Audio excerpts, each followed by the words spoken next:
Good morning, students. Welcome to our online class. This is your third period, and the subject is social science. Students, today through this recorded video, I am going to cover the remaining topics from chapter 2 Economics with the title The Sectors of Indian Economy. Students, in the previous class when I was teaching this chapter, I stopped at the topic called the historical changes that came in the field of all the three sectors. Historical changes in all the three sectors. Till the topic I have completed. Now today in this video, through this recorded video, from page number 24 I am starting, and here I am going to cover that all the three sectors, they are producing goods and services. All the three sectors, I mean primary sector, secondary sector and tertiary sector, all the three sectors, they are producing goods and services to our country's GDP. So today this topic will cover that what is the contribution of the primary, secondary and tertiary sectors, I mean all the three sectors in the GDP. We'll compare here two different periods. That is, one is 1973 and second is 2003. I mean a gap of 30 years. In 1973, what is the contribution of primary sector, secondary sector and tertiary sector in the GDP? Similarly, in 2003, their contribution, what is the contribution of each sector, that we will compare. So in graph 1 here, page number 24, the first page, primary, secondary, tertiary sectors in India. So graph 1 shows the production of goods and services in the three sectors. Okay, this is shown for 2 years. One is 1973 and the second is 2003. You can see how the total production has grown over the 30 years. Yes, see the picture. So in 1973, if you keenly observe, primary sector contribution was more in 1973, followed by tertiary sector. I mean the first sector which contributed more in 1973 was primary sector. The second was, that is, tertiary or service sector. From that sector also goods and services are produced more. And the last was, that is, secondary sector, that is industrial sector. So this is the situation in 1973. More contribution from primary, second place tertiary. Now if you see in 2003, this year, more contribution is come from tertiary or service sector. And the second place is quite nearly same, that is secondary and primary sector. But I will say in the second place it comes, let us see, observe, both are looking equal, that is a green and yellow color. The second place comes under the primary sector, isn't it? Let us see. So your purple color shows tertiary, yellow color shows secondary, and the green color shows primary.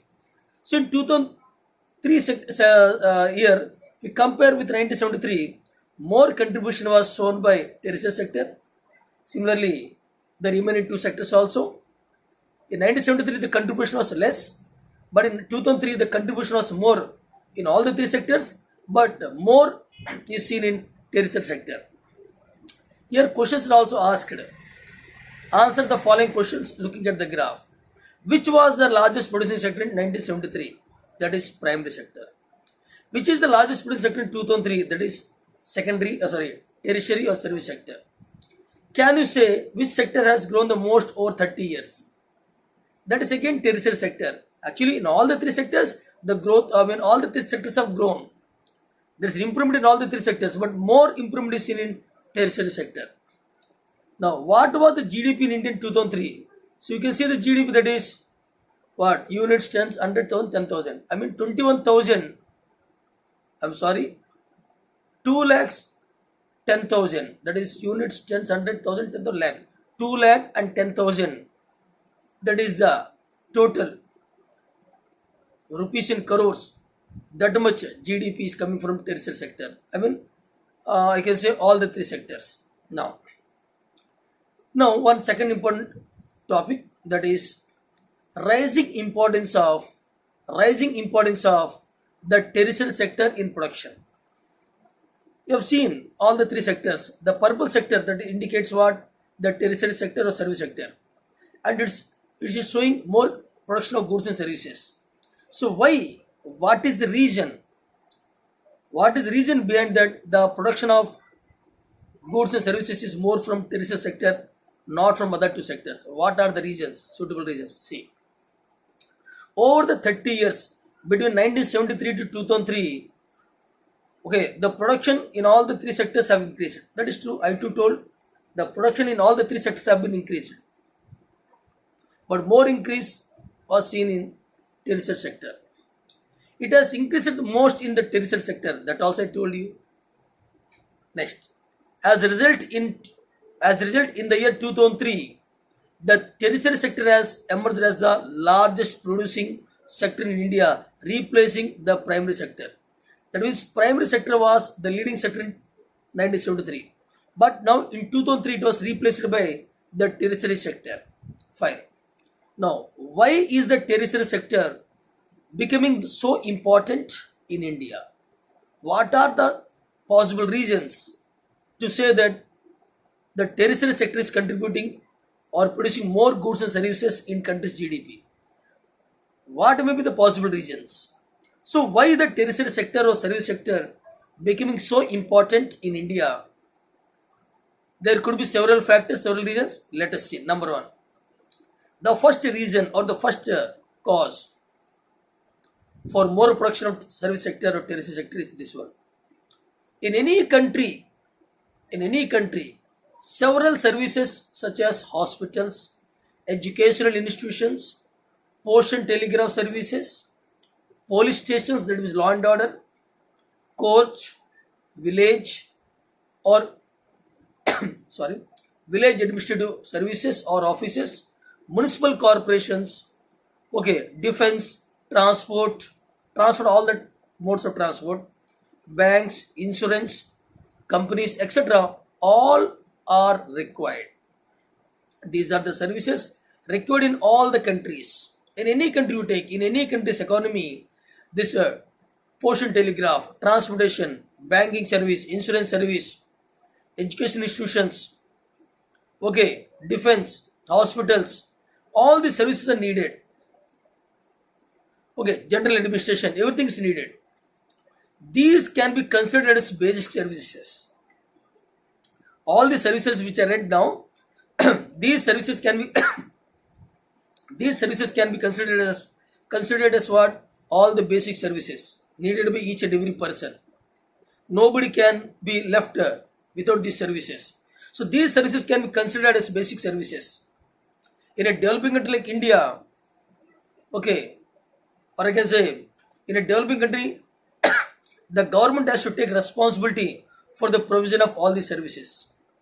In a developing country, it is the responsibility, it is a duty of the government to provide all these necessary services to the citizens of the country. Okay.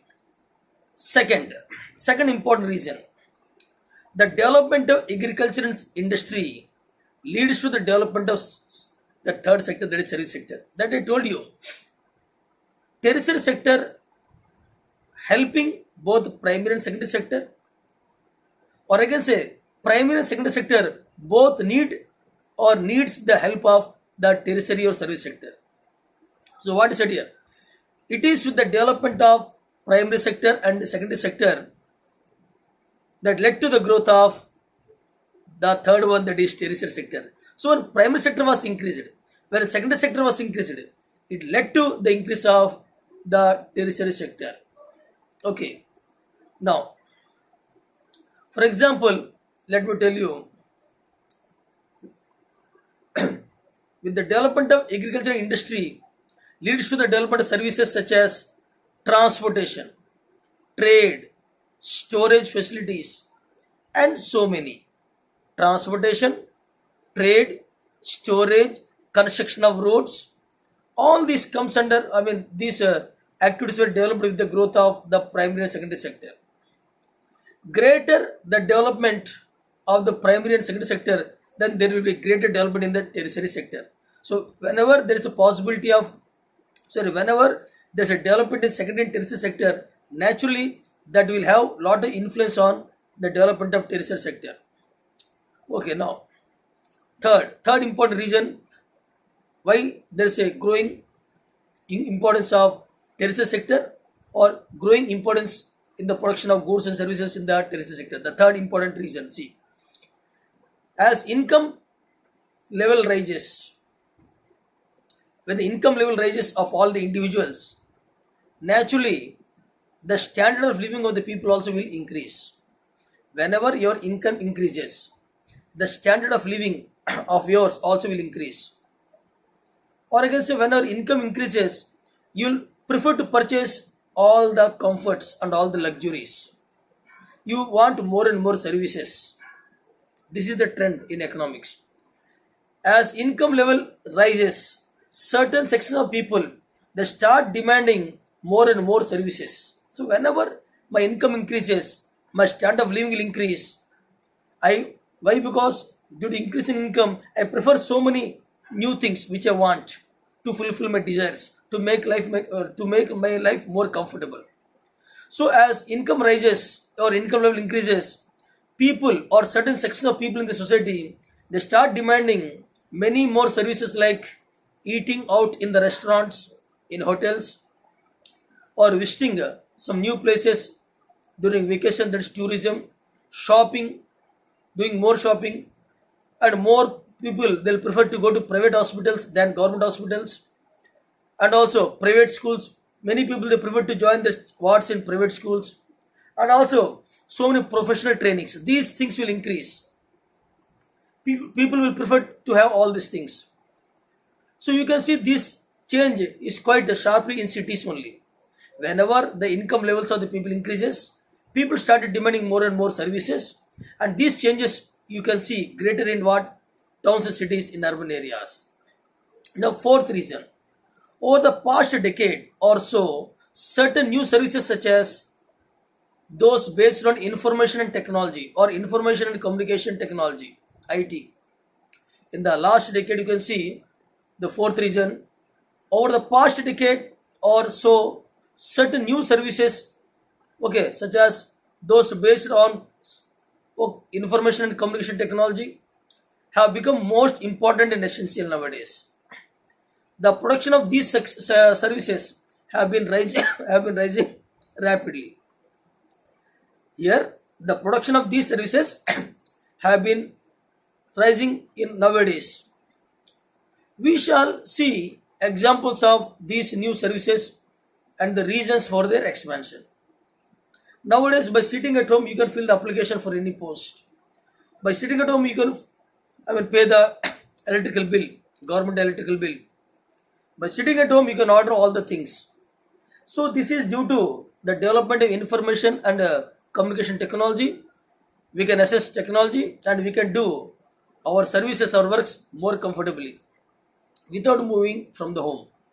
However, you must remember, or I can say, however, you must remember that all the services, or I can say all the service sector in, however, you must remember that not all of the, however, you must remember that not all of the service sector is growing equally well. Service sector in India employs many different kinds of people.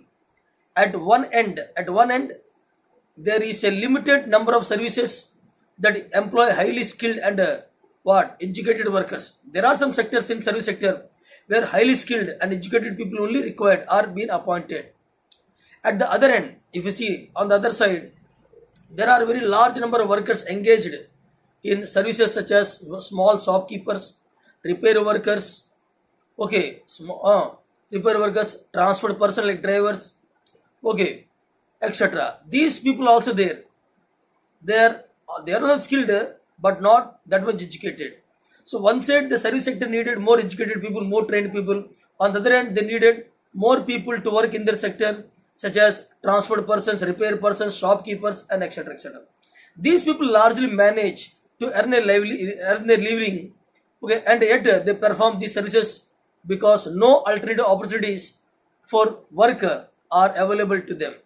Hence, I can say only a part of the sector is growing in importance. A part, I mean, some part of the service sector is growing more and more important, not the entire services that comes under service sector. You shall read more about this in the next section. Now, next topic. Why are most of the people employed? I repeat once again. I am sorry. I read sorry. So I'm sorry, dear. Why and where? Or I can say, where are most of the people employed? Where are most of the people employed means, I mean, which sector they are employed more? Whether they are employed more in service sector, whether they are employed more in primary sector or second sector, let us see. Where most of the people are employed, in which sector they are employed. Graph 2 shown there represents or presents percentage of share of three sectors in GDP. Now you can directly see the changing importance of the sectors over the 30 years. So if you see graph 3, you can see the graph 3. Okay, graph 3. So before graph 3, let us see a remarkable fact about India that while there has been a change in the share of three sectors in GDP, similarly a similar shift has not taken place. A similar shift has not taken place in employment. Graph 3 shows the share of employment in the three sectors in 1973 and 2000. Yet the comparison between 2000. The primary sector continues to be largest employer even in 2000 year. That means which sector of the economy is giving more employment opportunities to the people, or in which sector more people are employed, and what is the reason? So here he said when compared with the in the GDP contribution, tertiary sector is leading one. Now coming to the graph, next graph, if you see, then how much employment generated by all the three sectors? In the comparison shown from 1973 to 2000, I mean only 27 years. So in the 27 years, if you see the contribution of the employment opportunities, I mean which sector is contributing more employment opportunities, if you see, then I can say still the primary sector is contributing more employment to the people of India. So it is the largest employer, EMPLOYER. So primary sector still continues to be the largest employer of employment opportunities to the people of India. So if you see graph 3, share of sectors in employment in percentage. In the left side he has given employment and down he has given the years. In 1973, more employment, which is shown with the green color, more employment opportunities contributed by primary sector. At second place, tertiary sector with purple color. In 1973, more employment opportunities are shown by this or contributed by primary sector. Second place, service sector in 1973. Third place is what? Secondary sector. Now, if you move to 2000 here, then again, if you see, more contribution is again from what? The primary sector, followed by secondary sector, followed by tertiary sector, and at last secondary sector. So why it is so? Let us see. Why didn't a similar shift out of primary sector happen in case of employment? Why didn't a similar shift, okay, out of primary sector happen in case of employment? It is because not enough jobs, because there are no enough jobs in India in secondary and tertiary sector at that time, before 2000 or up to 2000. The jobs are not enough in primary in secondary and tertiary sectors. That's why people are depending upon agriculture. Very simple reason. Since the employment opportunities are very less in other two sectors, that's why more people are depending on primary sector, or I can say more people are engaged, or I can say agriculture is providing more employment opportunities to the people. So why didn't a similar shift out of primary sector happen in case of employment? It is because not enough jobs were created in the second and tertiary sectors. Even though industrial output or the production of goods went up by 8 times, the production of goods and I can say the industrial outputs both were increased. Okay, during this period, but employment in the industry went up to only 2.5 times. There is an increase of employment opportunities only in 2.5 times. So 2.5 times the employment opportunities are increased in secondary sector. The same applies to tertiary sector as well. While production in the service sector rose 11 times. I will go back. If you see the secondary sector, the production was increased. How much? Little bit more. But coming to the employment opportunities only 2.5 times. Similarly, if we compare the tertiary sector, the tertiary sector was increased by 11 times. While production in service sector rose by 11 times, employment in the service sector rose less than 3 times. Again, less than 3 times. Okay. As a result, more than half of the workers in Indian economy or in our country, India, are working in the primary sector. The main reason is the secondary sector and tertiary sector, they are not contributing enough employment opportunities to the people of India. So that's why more people are engaged in primary sector. I can say the agriculture is accommodating more people by providing employment opportunities, because the number of jobs are very less in primary secondary sector, in the secondary and tertiary sector. So more people are depending upon primary sector, and it is giving more employment opportunities. As a result, more than half of the workers in India, or in our country India, are working in primary sector, mainly in agriculture, producing only a quarter of the GDP. I mean, more than half of the workers are engaged, but their contribution when it comes to GDP is what? Only a quarter. A quarter means what? 25% out of 100.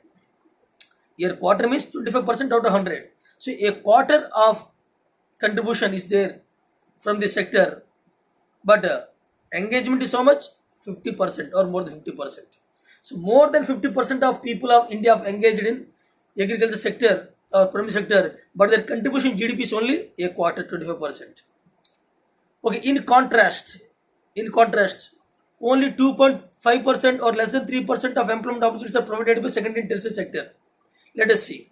In contrast to this, the secondary and tertiary sector produces 3/4. They produces 3/4. I mean 70%. More than 70%. More than 70%. So in contrast, contrast of this, more than 70%, okay, is produced by, or more than 3/4 of the production is produced by the secondary and tertiary sectors. Okay, and the employs less than half of the population. Less than half of the population is employed in both secondary and tertiary, whereas half of the population engaged in primary. Where half of the population engaged in primary, that means in other two sectors, the employment of population is what? Less than half. Maybe 20-30 or 30-20 or 40-10, whatever it may be, the ratio. Less than half of the population of India is engaged in secondary and tertiary, and they are contributing more than 3/4 of their contribution GDP. Whereas half of the population of India is engaged in primary sector, but their contribution is only a quarter. I mean 25% out of 100. What it means, I can say, what it means is that there are more people in agriculture. More people in agriculture than in secondary and tertiary. Okay. Again, I'm telling. I told you that 3/4 of the production is coming from secondary and tertiary, but the employment and the people who are employed in this sector is what? Less than half. Okay. Does this mean that workers are in agriculture? The workers in agriculture are not producing as much as they could. I mean, half of the population is engaged in primary, but their contribution GDP is only 25%. I mean, a quarter. Whereas half of the population engaged in both secondary and tertiary, but their contribution is more than 3/4. I mean, more than 70%. 70%. So, does you mean that the people who are engaged in primary sector are not working properly, or not working in more production, or they're not contributing more production? Do you mean to say that? Yes.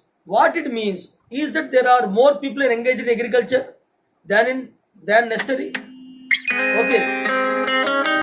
Welcome back, students. So what do you mean that the more people are engaged in agriculture and contributing less in the GDP, or the people who are engaged more in agriculture are not working to their full capacity, or the people who are engaged in tertiary secondary they are working more and contributing more in the GDP? So there are number of possible reasons are there. Let us see. What it means is that there are more people in agriculture sector, primary sector, than necessary. Is there more people are engaged or more labor are engaged in agriculture sector? More people are engaged in agriculture sector than in the second and tertiary sector.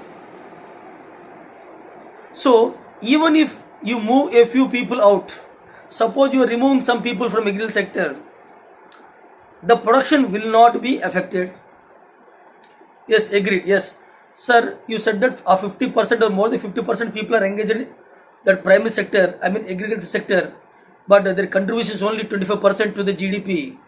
Fine. That means, according to you, more people are engaged in primary sector, but their contribution is less, means they are not working properly. So they are not working properly. That is your answer. Fine. So if you remove some of the people from the sector, then also the production which they are giving is will not affected. Again, you are getting that a quarter of contribution to the GDP. Neither it is decreasing nor increasing. Generally, if you remove the labor, it should decrease, but it is not decreasing. Okay, even if you remove a few people out of that primary sector, okay, production will not be affected. In other words, workers in agriculture sector are underemployed. Workers in agriculture sector are underemployed. Here one new word you learnt. What is meant by underemployed? Underemployed means what? Generally, here you get underemployed. People who are working less than their full capacity. People who are working less than their full capacity. I am giving an equation. There are 10 workers who are engaged in primary sector. For example, agriculture. 10 labor, 10 hectares of land. 10 labor, 10 hectares of land. If 10 labor will work in 10 hectares of land for 3 months, remember, for 3 months, then they can produce 20 bags of paddy. Suppose they are growing paddy. If 10 labor are working for 3 months in 10 hectares of land, they are able to produce 20 bags of paddy. That is the ratio. Suppose if you remove 3 labors from this place, then naturally, instead of completing the work in 3 months, it will take 3.5 months. And otherwise, the production which they produce 20 bags, the production will come down to 18 bags or 16 bags or 15 bags. This may happen. But here such thing was not happening. Even though you removed 3 labors from that place, the production was not been affected. The production was remained same, that is 20 bags. And the work also done in the same time, that is 3 months. That means all the 10 laborers who were engaged earlier, they were not working to their full capacity. They're not putting all their possible efforts. That is called underemployed. Here the meaning of this word is called underemployed. All the people who are engaged in this primary sector are not putting their full effort in doing the work. If they put more effort, naturally the production might have been increased. Or when the people are removed from the sector, the production might have been decreased, but it is not happened like that. Neither it increased nor decreased. That means the marginal productivity of the labor is zero here. The marginal productivity of the labor is zero in this primary sector. Or I can say the people are working less than their full capacity. They are not working to their full capacity. I don't know if the 3 laborers are removed from the sector, then also production is not decreased. Production is same and the work is also done in the same time.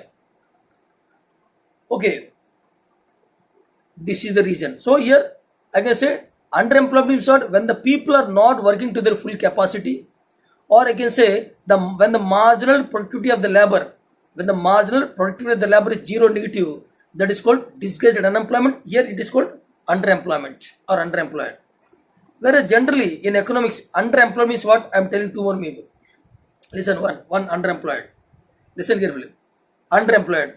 When a person is engaged in some sector, somewhere is doing some job, and whatever income or salary he is getting, that income or salary is not enough to meet his needs and his family needs. I repeat, whenever a laborer is engaged in some work where he is getting some salary or income or wage, whatever income or wage he is receiving from the sector, if that is not enough to meet his personal needs and his family needs, then I can say that a person is an underemployer, and that sector where he is engaged is that is called underemployed. And sorry, that situation is called underemployed, underemployment. Another example.